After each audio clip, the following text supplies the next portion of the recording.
Bonjour à tous, j'espère que vous allez bien, que vous avez passé une bonne semaine.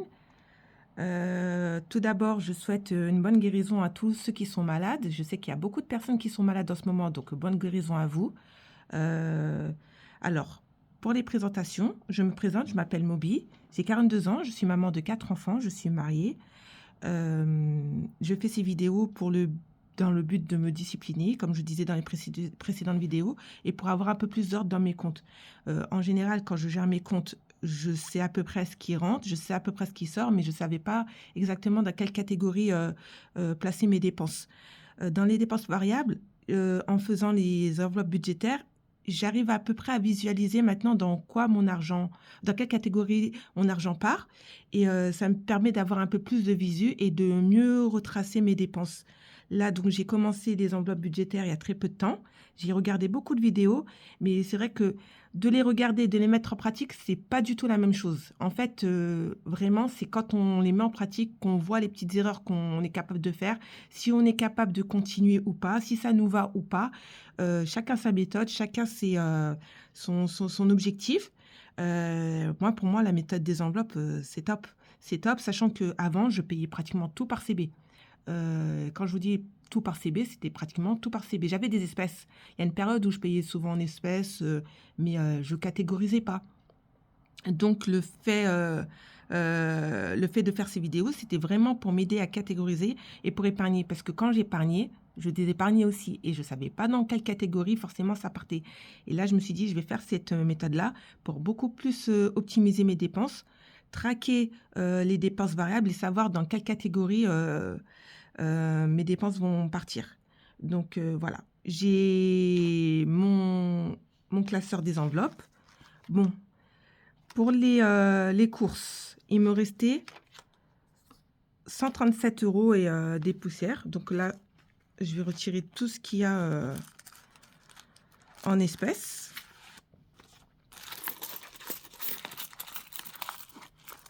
Parce que là, je n'aurai plus de dépenses au niveau des courses à faire. J'ai plus de courses à faire. Enfin, tout est plein, on manque de rien. Donc là, pour l'instant, au niveau des dépenses, ça n'a plus rien à faire. S'il y a des dépenses à faire en plus, ça sera au niveau de monsieur par rapport à son budget. Mais par rapport à notre budget, à tout le monde, vu que j'ai vu avec monsieur dans quelle catégorie les dépenses devaient partir. Et franchement, sans son accord ou sans son, comment vous dire, sans en parler avec lui, ça aurait été un peu compliqué, même avec les enfants. Donc là, au niveau des courses, je n'ai plus de dépenses à faire. Au niveau des vêtements, il me restait 94 euros. Hop. Donc je mets de côté. On a beaucoup de pièces, hein. Je ne sais pas si vous pouvez le voir. Bon, hop. Beaucoup de pièces. Au niveau des vêtements, il me restait 94 euros. Au niveau de l'enveloppe beauté, comme je vous disais, j'avais pas budgétisé assez, donc maintenant, je vais prévoir un peu plus. Au niveau de l'entretien de la maison, j'avais pas besoin d'utiliser cette somme-là puisque j'avais beaucoup de réserves dans mes placards, énormément de réserves, c'était même un peu trop. J'avais dépensé que très peu. Bon, ben, j'avais fait des petites dépenses, mais vous voyez, je me souvenais même plus. Donc, il me restait 20 euros et 13 centimes. Au niveau de l'enveloppe animaux, j'ai dépensé beaucoup moins que ce que j'avais prévu, puisque je devais acheter une case, mais je l'achèterai par la suite. Donc, vu qu'il y a une catégorie budget à ce niveau-là aussi, j'ai acheté un peu de nourriture aussi. Donc, il me reste quoi? Il me reste 43 euros et 28 centimes pour le budget animaux. Au niveau des cadeaux, 80. Je n'ai rien sorti ce mois-ci par rapport à ça.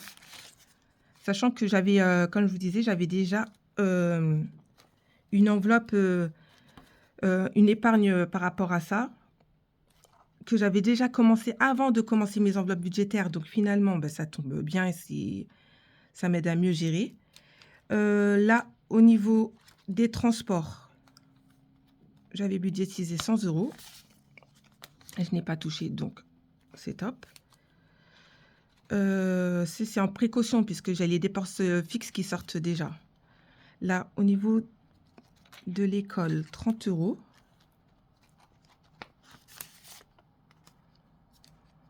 Euh, Là, au niveau vacances, j'avais pas budgétisé, mais je compte le budgétiser pour 2024. Au niveau de la santé, il me restait 5,09 €. Ben, il me restait plus rien. J'avais retiré, en fait, toutes les pièces. Il me restait plus rien. Donc, cette enveloppe-là aussi, je vais l'augmenter. Et voilà. Donc, dans mes objectifs, en fait, de 2024, puisqu'on va repartir à zéro, j'avais déjà planifié de mettre un peu plus dans mon livret d'épargne.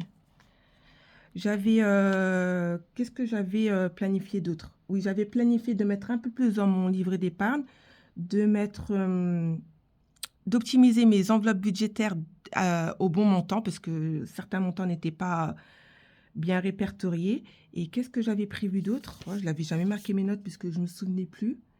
Et de mettre des nouvelles catégories d'enveloppes. Donc, voilà, j'ai mes enveloppes ici. J'ai des nouvelles enveloppes que je vais rajouter. L'enveloppe restaurant, que je prendrai s'il me reste un peu plus en course. L'enveloppe défi des 5 € si j'ai des billets de 5 € en plus. Parce que je trouve ça ludique et cool, sachant qu'on peut la prendre sur n'importe quelle épargne. Et une enveloppe épargne. Juste pour avoir un peu de précaution en espèces. Mais d'un certain montant, je n'ai pas encore défini la somme. Il faudrait qu'on voit avec mon conjoint.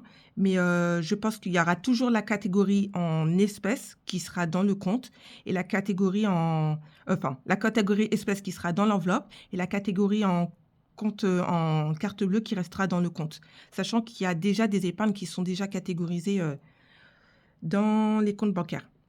J'ai déjà un budget pour ça. Donc, au niveau de mes objectifs, j'avais noté que j'allais mettre en catégorie. Je ne sais pas si vous pouvez bien voir. Je vais le noter parce que pour moi, en fait, il n'y a rien de plus concret que d'écrire en fait ces objectifs. J'aime beaucoup écrire, donc j'ai des tableurs Google Sheet, mais j'écris beaucoup. Dans mes enveloppes, dans l'alimentaire, pour 2024, ce qui ne va pas bouger, enfin, ce qui ne va pas bouger, ça va bouger un peu, mais pas énormément.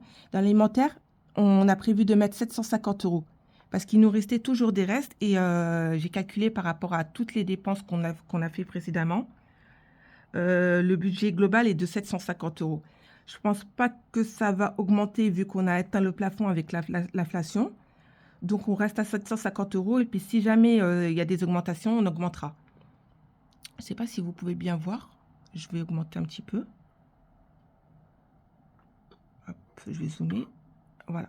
En alimentaire, on a prévu 750 €. Pour tout ce qui est hygiène et entretien, oula, bon, c'est pas vrai. Hygiène et entretien,